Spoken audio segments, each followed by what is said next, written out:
A CEO walks into her building lobby and makes a joke to the maintenance guy, but his response leaves her dead silent. What she didn't know was that this quiet single dad fixing light bulbs held a massive secret one that could bring down the entire 30-story skyscraper. For sight, until a hidden file was uncovered in the basement that changed everything. It was 7 o'clock on a quiet evening inside the lobby of Ashford Tower.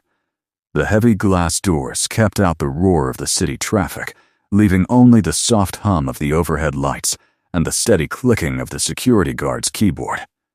Near the desk, Sam Turner was down on one knee, coiling a heavy black cable. He was dressed in his usual gray maintenance shirt. The elevator chimed open, and Emma Cross stepped out. She was the CEO of Cross Capital, the firm that rented the top 3 floors. Tonight, she wasn't wearing her usual work suit. She wore an elegant black dress, and her heels rang loudly across the polished marble. Sam looked up and smiled before he could stop himself. "Who's the lucky man tonight?" he teased lightly. Emma stopped in her tracks, turned to face him, and replied with a voice far steadier than she expected, "Was hoping that would be you." For 3 full seconds, the lobby went completely still. Neither of them moved. The security guard suddenly found his computer monitor extremely interesting. Outside, Emma's ride was idling at the curb. Her phone buzzed, breaking the silence. She quickly excused herself, saying something about being late that didn't match her expression at all, and rushed out the door before Sam could find a single word to say back. Later that night, Sam sat on the edge of his 8-year-old daughter Lucy's bed, replaying the moment in his head. He had joked with a dozen people over the years, but Emma's answer had landed somewhere deep inside him. Lucy poked her head out of the bathroom with a toothbrush in her mouth. "You look weird," she said. "Did something happen?" "Something happened," Sam admitted. "Is it about the tall building lady?" Lucy asked with a grin, before vanishing back into the bathroom, humming happily off-key. More than a year earlier, Cross Capital had signed the lease for the top floors of Ashford Tower. Emma had walked into the building, carrying 2 boxes of important files herself, because she didn't trust the movers with them. The lobby smelled of fresh paint and floor polish back then. A man in a work shirt had been adjusting a panel near the freight elevator, catching the doors with one arm just as they were closing on her. "Thanks," she had said. "Elevator sticks a little on 11, he had told her. "Nothing to worry about. I'm working on it." That brief conversation established a quiet pattern. Sam was always the first person in the building and the last to leave. He knew which light fixtures buzzed, which room ran cold, and which door needed oiling before it started to squeal. He was steady and impossible to ignore once you paid attention to him. His daughter Lucy, with a gap in her front teeth and a backpack full of colorful pins, did her homework at a small table near the security desk every afternoon, waiting for her father's shift to end. She knew everyone's name, from the receptionists to the mail carriers. Emma had noticed Lucy first, and slowly, without realizing it, she started timing her mornings just to run into Sam in the lobby. She would leave her apartment 4 minutes early, or take the stairs from the garage just to pass by wherever he was working. There were tiny moments over the months that built up quietly. One winter morning, Emma's heel got caught on a loose floor grate, and Sam had it screwed down tight before lunch without her ever saying a word. Another afternoon, Lucy lost a library book behind a potted plant, and Emma spent 20 minutes on her hands and knees helping look for it, caring more about that book than any of her scheduled meetings that day. And Sam always remembered how she took her coffee black every day, except Fridays when she had a bit of cream. None of it meant anything on its own, but together it was turning into something real. Ashford Tower was a 31-story limestone building that had stood long before the newer glass high-rises came around. Carol Downing, who managed operations for the property group, ran the building smoothly. She handled Sam's contract along with everyone else's. When the annual contract renewals came due that spring, Carol pulled Sam's file. He did great work, so she had never needed to look closely at his history before.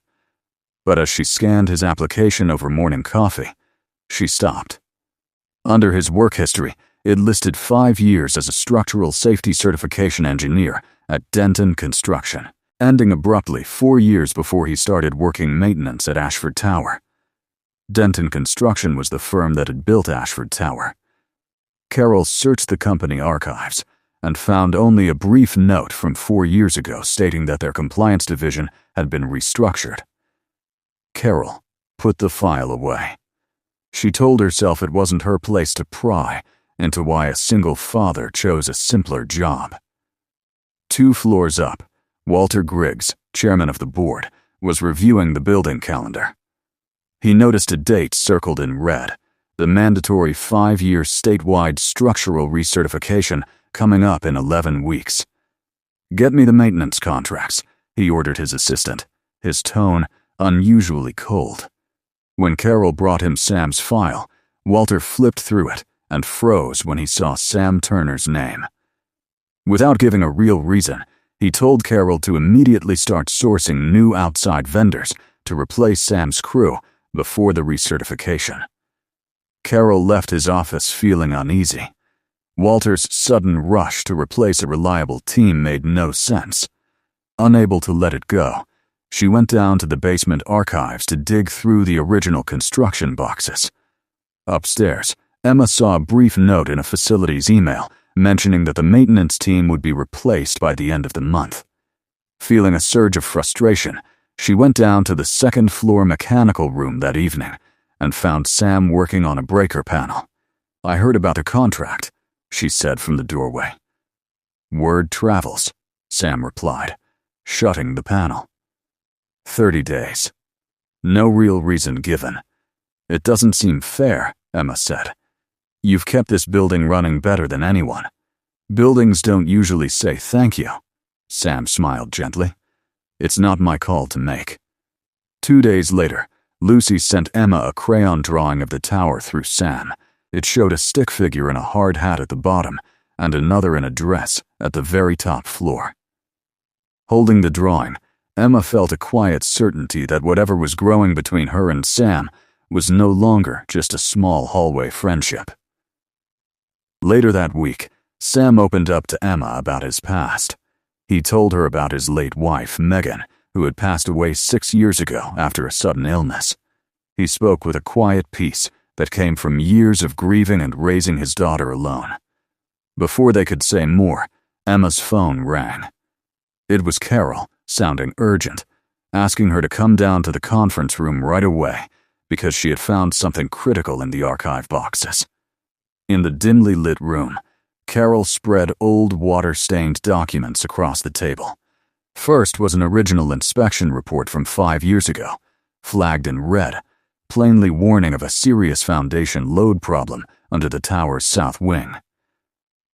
It was signed by Sam Turner, refusing to certify the building for occupancy. Stapled right over it was a second certificate, dated 3 weeks later, clearing the building unconditionally. Sam's name had been bypassed. The final signature belonged to Walter Griggs, who had been director of development at Denton before moving to the property board. Carol explained that right after Walter forced the approval through, Sam's entire division was shut down, leaving him out of a career. Emma looked at the pages in disbelief. The quiet man coiling cables in the lobby had spent 4 years taking care of a building that had once cost him everything. "Does he know you found this?" Emma asked. "No," Carol said. "I brought it to you because you hold a seat on the board upstairs. You're the only one who can actually do something about it." Emma tracked Sam down in the parking garage as he was loading his truck at the end of his shift. "I know about Denton," she said directly. "I know you didn't sign that safety certificate. I know someone signed over you." Sam froze. He lowered his toolbox slowly and looked at her. "How much do you know?" he asked quietly. "Enough to know you've spent 4 years watching over a building that wasn't safe," she said. Sam let out a long breath and told her the rest. 5 years ago, after his report was buried and his job eliminated, he tried to fight it with a lawyer. But then his wife got sick, and every bit of energy he had went into taking care of his family. After she passed, he took the maintenance job at Ashford Tower so he could keep a daily eye on the foundation flaw himself. "I made a choice," Sam said softly. "Watch the building instead of watching the courtroom. It wasn't the brave choice, but it was the one I could live with. Will you help me prove it now?" Emma asked. Sam looked at her, his face completely open for the first time. "I've been waiting 4 years for someone to ask me that." Over the next week, the three of them worked late into the night. Carol pulled every record she could find. Sam painstakingly recreated his original technical report from memory, checking his math twice. Emma used her own money to hire an independent structural engineering firm to inspect the foundation secretly, without alerting Walter. Emma held a minority seat on the board of Ashford Property Group, inherited from her late father. She called an emergency board meeting before the state recertification, citing urgent safety concerns. Right before the meeting, Walter cornered Carol in the hallway. "You brought her that file," he said, his voice low and dangerous. "You understand what this could cost your career?" "I understand what it already cost him," Carol replied, standing her ground and walking right past him into the boardroom. Outside the doors, Emma met Sam. She reached over, fixed his collar, and held his hand once before they stepped inside. During the meeting, Walter tried to dismiss the old documents as irrelevant notes, claiming Emma was just stirring up drama. But Emma stood up and presented the independent inspection results gathered that morning, proving the foundation discrepancy was real, unaddressed, and getting worse. She then handed the floor to Sam. Speaking with quiet authority, Sam walked the board through his original findings, how his safety warning was buried, and how his entire division was dissolved 3 weeks later. Carol then produced the personnel records showing Walter's signature overriding Sam's refusal. Walter's calm demeanor completely cracked. The lead inspector confirmed that the danger was real. When a board member asked Sam why he stayed as a maintenance worker, Sam answered simply that he couldn't walk away knowing thousands of people and nearby school children were inside a building that wasn't safe. The board didn't take long to decide. Walter Griggs was suspended on the spot pending a full investigation, and the board voted unanimously to fund immediate emergency repairs for the foundation. 6 weeks later, the structural repairs were finished and officially certified by state inspectors. Sam's maintenance contract was made permanent, and he was put in charge of building integrity. Carol was promoted to head safety operations across all property sites.